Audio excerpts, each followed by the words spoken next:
Përshëndetje të nderuar miq të kanalit tonë Mbledharia Shqip, si zakonisht ne po paraqitemi me një epizod të re që ka të bëjë me kalendarin e bletarit. Ne fillimisht kërkojmë falje për vonesën e muajit prill, nga se nuk ka qenë në faji jonë, por ishin faktor kushtet klimatike dhe nuk na lejonin që neve të bëjmë prezantimin e detyrave të një bletari që kanë të bëjnë me muajin prill. Andaj besoj që edhe në këtë periudhë në gjysmën e muajit prill do t'ju japim informacione të vyshme sa i përket këtij muaji. Pa humbur kohë, ne do të fillojmë me disa pika të shkurta që kanë të bëjnë me muajin prill për detyrat e një bletari, sidomos një bletari të ri. Muaji prill do të thotë këtu vetëm se duhet të jemi pak më preciz dhe më të detajuar në hulumtimin dhe vrojtimin e kosherës mrenda për mrenda. Shohim se çfarë pruarje ka nga natyra, për shkak se muaji prill dihet se bimësia është shumë më e zhvilluar dhe fillon që poleni të jetë edhe më shumë në pruarje dhe fillon zhvillimi i mbretëresës të bëhet edhe me hovë më të madh. Andaj për muajin prill duhet të kenë parasysh disa pika, ato janë vrojtimi i bletës se sa është aktive në natyrë me pruarjen e saj. Domethënë bletari i ri nuk është keq që një kohë të shkurtë ndaje të afrohet vetëm nga jashtë vëreje se sa polen është duke sjell, dhe pastaj fillon dhe e kontrollon mrenda për mrenda kosherën, dhe aty mund të shohim se në fillim se sa është bërë zgjerimi i pjellës, domethënë në momentin kur ne e vrejmë se ka pjellje të reja, atë nuk e kemi domosdoshëm që ta shohim edhe mbretëreshëm, kështu që vetëm e shohim se sa rrugë mis kemi, sa pjellë kemi dhe kështu me radhë. Për më në detaje, ndoshta edhe Pajtimi mund të na flet diçka. Pajtim? Po, Ali, shumë e saktë që thave, në fillim e përmendë se kushtet klimatike na mundson që ta bëjmë epizodën më herët. Për shkak se dhe bleta nuk ka zhvilluar. Ka qenë shumë koha me shi edhe nuk ka pas shumë prurje. Kështu që siç e thave edhe ti, se në muajin prill bëhet zhvillimi më i vrullshëm i gjithë kolonive. Bletari domethënë kontrollon kornizë pas kornize, vlerëson cilësinë e mbretëreshës, vlerëson kolonitë e forta, të cilat i përgatit për kollos, kolonitë mesatare dhe kolonitë e dobta. Në këtë muaj shpesh bletarët kolonitë e dobta i bashkojnë me ato mesatare për të formuar një koloni më të fuqishme që qetë e gatshme për kollos. Ku dihet se në muajin man vjen kollosa e madhe, muajin qershor varësisht për zonës ku jemi. Te ne fillon diku nga 10 maj deri me 15 maj akacia ose bagremi, kështu që koloniet në këtë kohë që jemi sot data 20 prill duhet të jenë të paktën me 8 korniza pjellje. Në qoftë se i keme 6 korniza pjellje, është mirë që të jepen ative nga kolonitë e dobta të bëhen me 8 korniza pjellje, për arsye se kur me 8 korniza pjellje, ajo është e gatshme dhe me ushtri për ta marrë nektarin që vjen. Pa humbur shumë kohë, ne jemi sot të një park i një miku ton, kemi ardhur për vizitë, po ashtu vendosëm edhe ta bëjmë epizodën, për arsye se duhet bëjmë kontroll, po ashtu edhe të shohim edhe gjendjen. Po, normal neve do të fillojmë të hapim një kosherë dhe të vrejmë hap pas hapi se çka duhet këtë parasysh, nëse na jepet mundësia, domethënë për të bërë zgjerim, do ta bëjmë zgjerimin, nëse nuk na jepet mundësia, atëherë shohim se çka duhet bëjmë, të bashkohemi me një koloni më të fuqishme ose kështu me radhë. Pa humbur kohë, ne do të fillojmë praktikisht që të shohim hap pas hapi se çka duhet bëhet mrenda për mrenda kosherës. Po, pasi të kontrollohet, do të shohim edhe disa pjesë tjera tek kolonitë e dobta, sepse shumë bletarë na pyesin, sidomos ato fillestarë, çka më bëjmë me kolonitë e dobta. Kolonitë e dobta vazhdoni ushqeni vazhdimisht. Nëse mbretëresha është cilësore, nëse mbretëresha nuk ka cilësore, edhe ka pjellje të pa rregullt me atë koloni, unë mendoj që mos lodhesh fare. Ma mirë zhduke dhe bleja një mbretëresh tjetër, ose nëse ki çibuk, vendosi çibuk, se sa të mirë është tanë vitin me atë mbretëresh dopt, e cila nuk sjell kur një far përfitimi, po vetëm humb kohë. Kështu që nëse keni koloni dobta, ushqeni vazhdimisht me shtyrop, sepse vetëm çka e ndihmon. Po ma, duhet ketë parasysh mbretëresha, cilësia e mbretëreshës. Po sigurisht, numër 1 cilësia e mbretëreshës. Se nëse mbretëresha është e dopt, ushqeja edhe me mjalt, ajo kot. është e harxhuar në spermatozoid. Edhe nuk e zhvillon shoqërinë. Po. Atëherë fillojmë me pjesën praktike. Ta shoh me fillon koloni? Besoj që kjo e para. Po, okay, këtë pëzjellni. Ashtu na ka thonë bletari, kështu që shif. Hajde. Atëherë pajtim ne u ofruam te kolonia, që duhet ta vrejmë nëse më thonë shohim që kjo është koloni e cila i ka dikaçe, çfarë duhet bëhet në këtë rast kur qen dikaçe apo nikaçe, apo mund të shpjegoni pak më në detaje. Kur koloniet janë dikaçe, sigurisht shumica e bletarëve gjatë dimrit pjellën e ngritin në katin e dytë, kurse katin e parë e lënë bosh.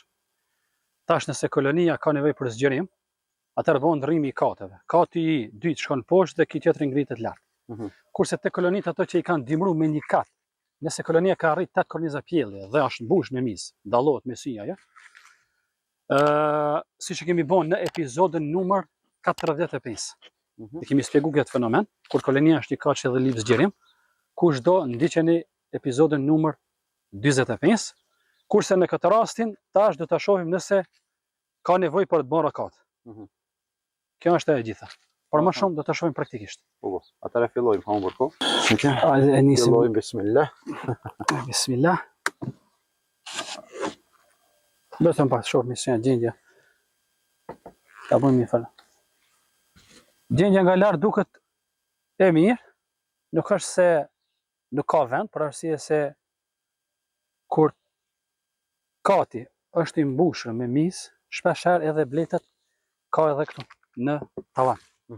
Kështu që nga ana e sipërme duket se kolonia nuk është kështu e stërmbushur me mis, por se prapë duhet të shohim fundin më brenda. Fillojmë nga një kornizë e skajt. Heqim kornizën e parë.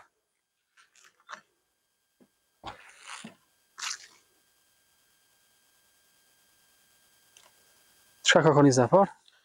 Korniza e parë thotë që ka polen. Po. Mungesë ushqimi. Mungesë të ushqimit ka. Shifeni. Ka polen, po s'ka ushqim. Do më thonë mjalt. Faktikisht mjalt. Nuk ka mjalt. Okej.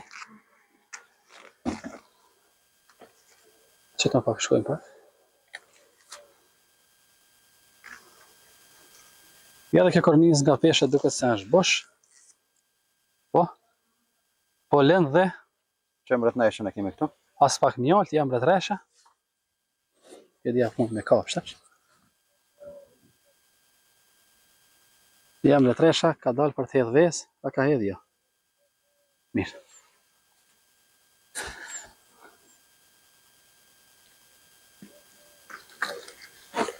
Vazhdojmë me kornizën e tretë.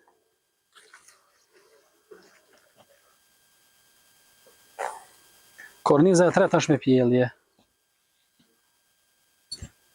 Pjellja është e mirë, nuk është e keqe. Shif. Pjellja është e pastër. Prodhiqen e ka në rregull. Po. Këtu kemi një zile. Ose çibuk bosh. Më thonë kemi një pjellje.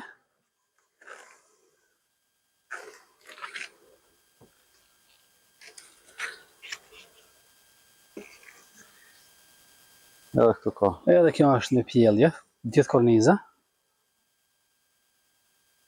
2 pjellje. Mbretresha duket se nuk e ka vënë pjellën stabile, por kjo nga për shkak se qeleti ka pas zanta me polen. Shifët se qeliet që janë pa vezë janë me polen. Sepse aty ku i ka pas gjitha qeliet i ka vënë të në pjellë të rregullt. Qeliet e hapura ka lëshuar edhe larva. Edhe kjo është me pjellje. Ja, shife, më thonë e ka pas këtu pastër, edhe e ka bo me pjellje të rregullt. Kurse këtu pari kemi, gjithë janë me vezë të reja. Po duket se kornizat janë të thata dhe pa mjalt, ose nektar. Vetëm polen kanë. Deri tash kemi 3 korniza pjellje. Apo jali? Po, 3 janë me pjellje.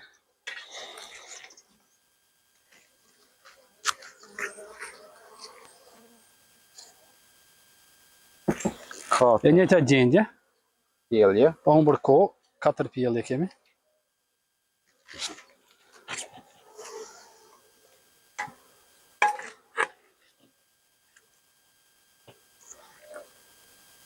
Edhe kjo gjithë me pjelli. Kompletash me pjelli. 5 pjelli kemi.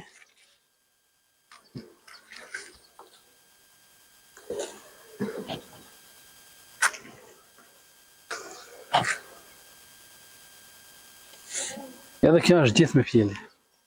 Komplet me vezë të reja. Vezë të reja, jo pjellje e mbyllur, po vezë të reja. Shqimet nuk e di sa mundet më vrejtën atine, se ka në më thonë larva të reja. Problem pak se janë të erta. Thonë 6. 6 pjelli kemi dreshti.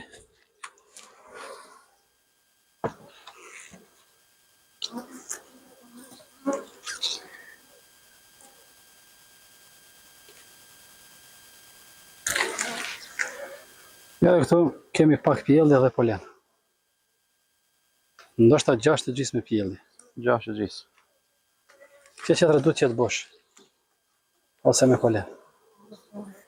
Po. Ka pak nektar.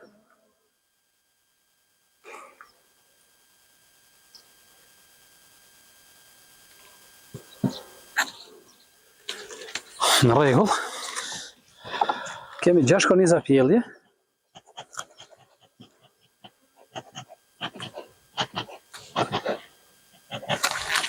Kthejmë kornizën e skajnë poshtë, në vendin e saj. Pa. Perfekt.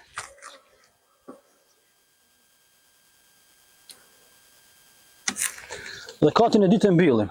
Parasia se kemi 6 pjellje dhe mbretresha ende ka vend ose hapësirë.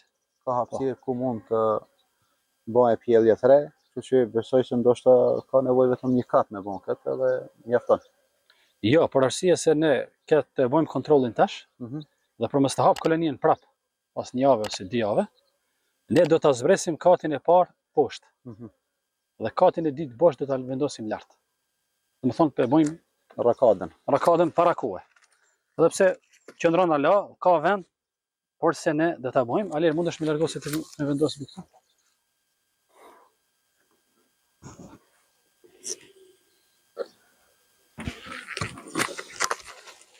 Shohmi katin e parë çka ka për kuriozitet. Kati i parë ka vetëm vlet, bosh.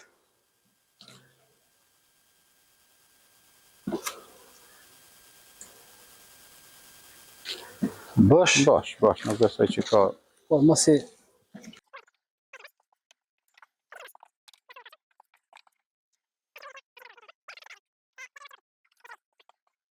kornizat janë të mira, nuk janë korniza për të disa kriteria kjo mund të shkrihet. Ajo çka bëjmë e kthejmë katin e dytë poshtë për arsye që bleta edhe prurje që i ka qetë më afër, mos të ketë lodhje zgjidhet në katin e dytë, edhe pse qëndron ala dhe nuk ka nevojë për zgjerim. Po pastrojmë atë dyshim, ha? Okej. E largojmë katin e parë. Vetëm pak. Në rregull jemi. Largojmë portën komplet. Se i bëjmë zgjerimin tash të portës komplet. Dyshemi janë pak, i bëjmë një fal shkundje.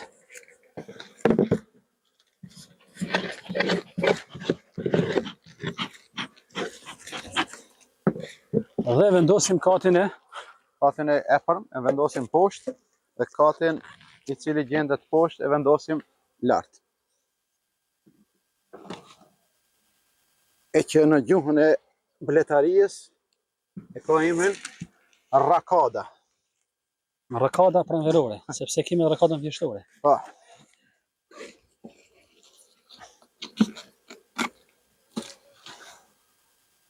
Në rregull jemi, largojmë kapakun.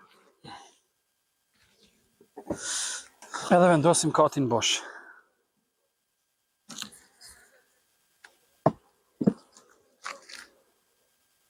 Tash një sqarim ta japim. Shkurt alir vendosi. Po. Çka banëm këtë rast dhe pse e banëm këtë? Kjo koloni po të kish pas 8 korniza pjellje. ose ti kish pas bllokim, sepse shpesh herë kolonitë e fuqishme këtë kohë dhe i bllokojnë me polen, me nektar edhe me pjellje.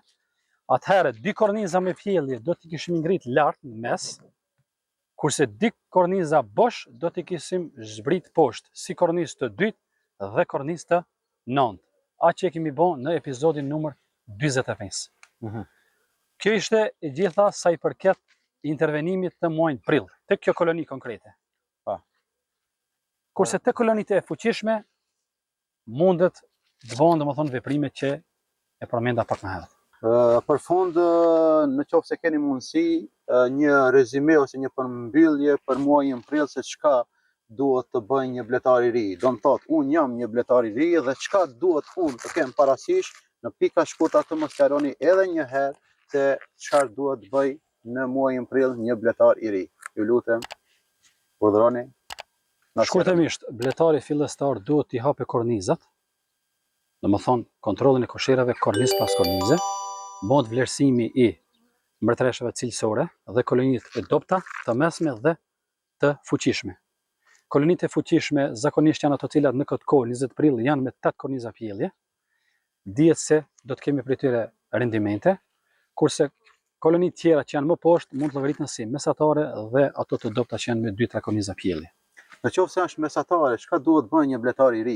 Kështu të shkojmë më interaktiv pak. Okej, ata në qoftë se një koloni e ki me 6 korniza pjellje, ti mundesh nga një koloni me dopt t'ia marrësh 2 korniza pjellje dhe ti bën 7 korniza pjellje. Që do të thotë se ka një ushtri të mjaftueshme për nektarin që vjen.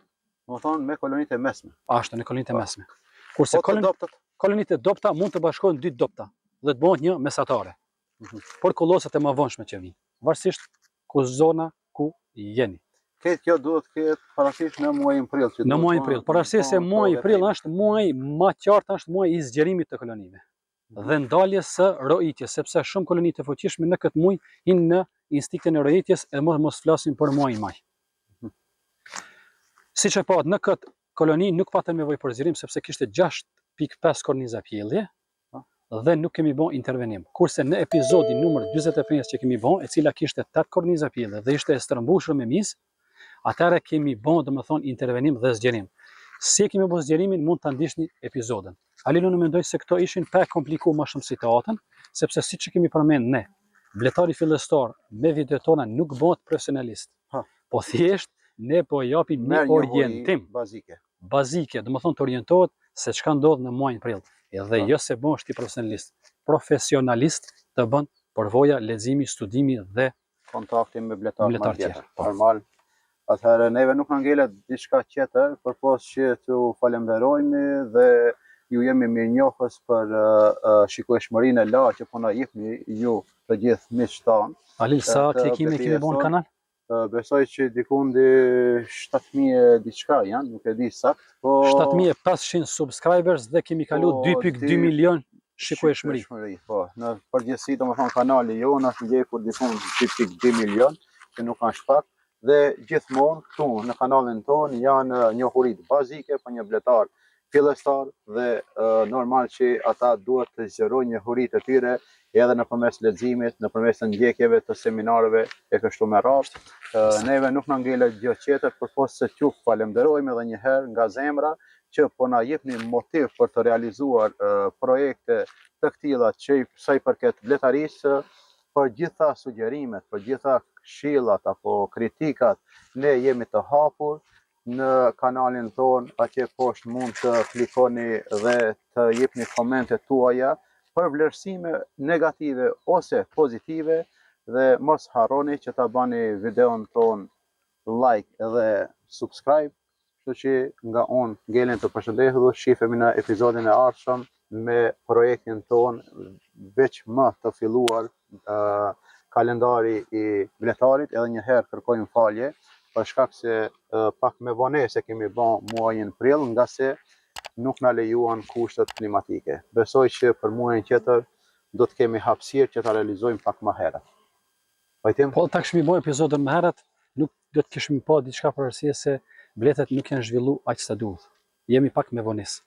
Faleminderit. Faleminderit shumë për shikimin, mbetin e përshëndetur dhe ju dëshirojmë një vit të mbarë. Ditën e mirë dhe ju lëm në mëshirën dhe kujdesin e krijuesit. Mirëmbajtje. Mirëmbajtje. Selam.